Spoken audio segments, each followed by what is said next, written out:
welcome back to Pure Lottie. So today is a week 3 of my Endo Awareness videos. Today I'm going to do a bit of a Q&A. So I did pop up a question box on my Instagram. I did get a fair few questions, so I'm going to read the questions from that. If you ever want to participate in these, I normally just always do them on my Instagram stories. So make sure you follow me over there. It is Pure Lottie 1. I'll add it on the screen as well. But I hope you enjoy today's video. If you do, don't forget to hit the thumbs up down below because it really helps me out. And if you're new, don't forget to join my family, hit that subscribe button and change that notification bell to all so you don't miss any of my future videos. Alright, let's jump in. So I will pop up the questions on the screen as well, but I will read them out at the same time. So my first question is, what made you start to do makeup? Now this is a really good question for my endo video because it was actually my endometriosis that caused me to start playing with makeup.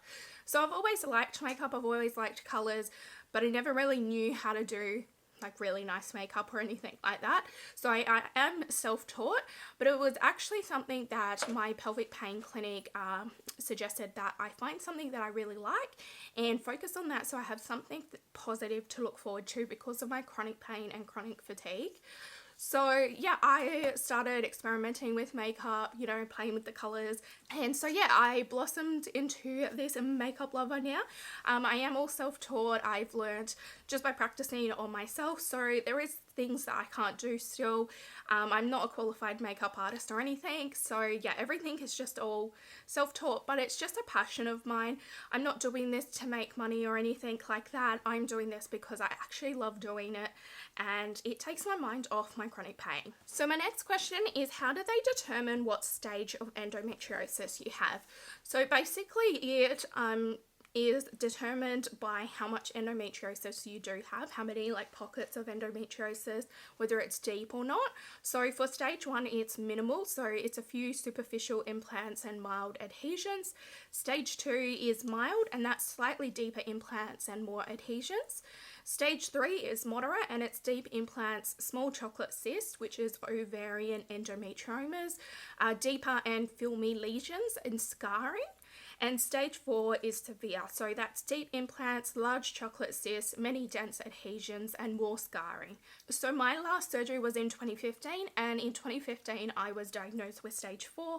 In 2012 I was a stage 1. So the next question is just a makeup question. What is your favourite makeup product to use? So I think it's definitely eyeshadow. I love experimenting with colours. I love my bright vibrant colours. I mean, you can tell by the hair colours I've been doing for the last few years. The clothes that I wear, you know, I really love bright colours. I don't like to just, you know, sit back and go simple glam, you know, neutral colours all the time. I love to express myself with the colours. So yeah, eyeshadow is definitely my favourite makeup product to use.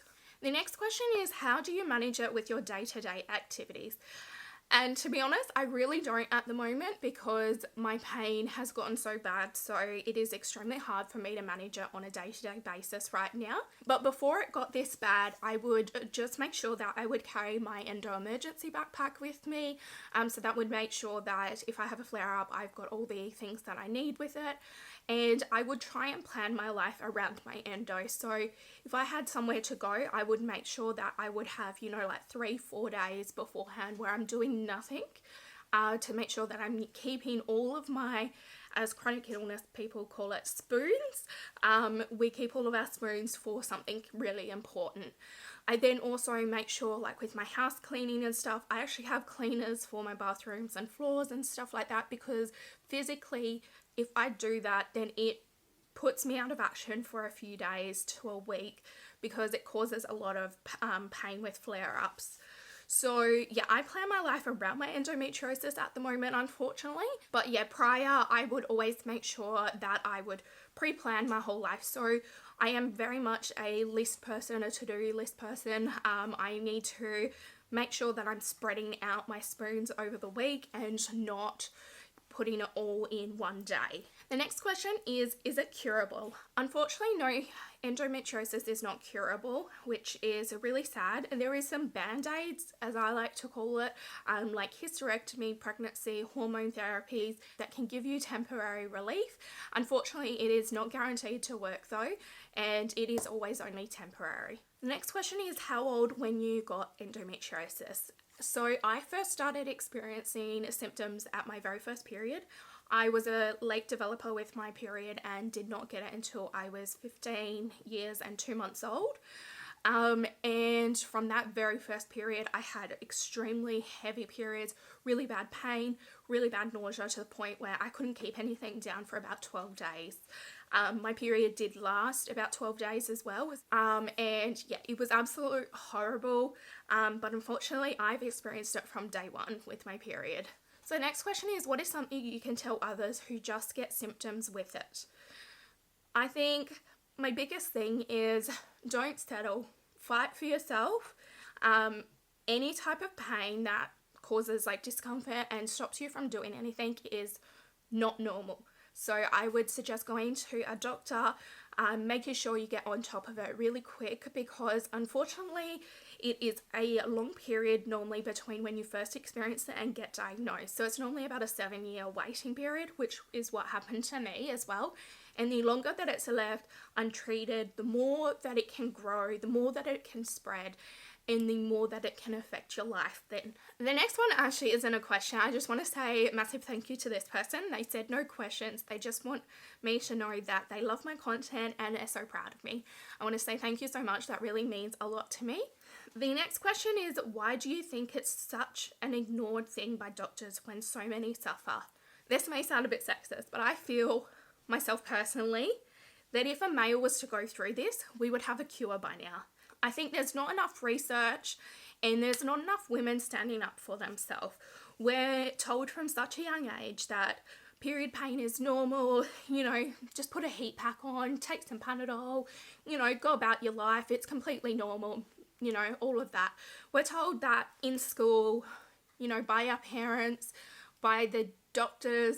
I mean, when I very first went to a doctor when I was 15, I was told I would grow out of it.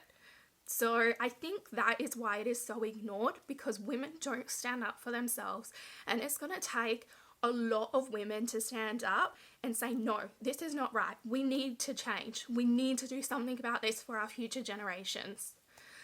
This makes me a little emotional, because my hope is that me raising awareness is going to change it for future generations. I don't want to know that other generations are having to go through what I've had to go through. So this next question is, what is endo? So endo is endometriosis, and it is basically a painful disorder in which tissue similar to the tissue that normally lines the inside of your uterus, the endometrium, grows outside of your uterus. So the endometriosis is most commonly found on your ovaries, fallopian tubes, and tissue lining of your pelvis. And in rare instances, it can be found on other organs as well. So this next question is, how are you doing? Again, another emotional question. Right now, I'm not doing good. Mentally, it's been really hard to deal with the amount of pain that I've been dealing with. My recent experience in the hospital has really knocked my confidence and made me lose any trust and faith I had in the doctors again. I do have surgery coming up. I actually went to my specialist yesterday, so I do have my surgery date now, and it is in 10 weeks time, and that to me, I feel like as though I'm waiting forever to have this surgery. It's been over a year that I've been waiting for it now. And also, it just brings a lot of anxiety and everything. I still am worried that the surgeon's going to do everything that he can do, but it's not going to help. I'm worried that I'm going to wake up and I'm going to still have so much pain and nothing's going to fix it. So yeah, right now I'm not really doing that great, but I do have people standing there supporting me. I have you guys also supporting me, so I want to say a massive thank you to everyone as well. I have my family members who are currently advocating for me because I'm struggling to do it for myself right now. So yeah, I'm hoping to get back into a good headspace again soon. But yeah, right now I'm not doing the greatest, but I know that this is only temporary and I will I will find that fight again. I know I will. I always do. So I hope you enjoyed today's video, nice and short and sweet, and I hope I answered all your questions. If you have any more for me, feel free to send them to me. I'm always happy to answer them. I can add it into vlogs or something, or do another video if you would like. But yeah, if you enjoyed today's video, don't forget to hit the thumbs up down below because it really helps me out. And if you're new, don't forget to join my family. Hit that subscribe button and change that notification bell to all so you don't miss any of my future videos. And as always, thanks for watching, guys. Bye!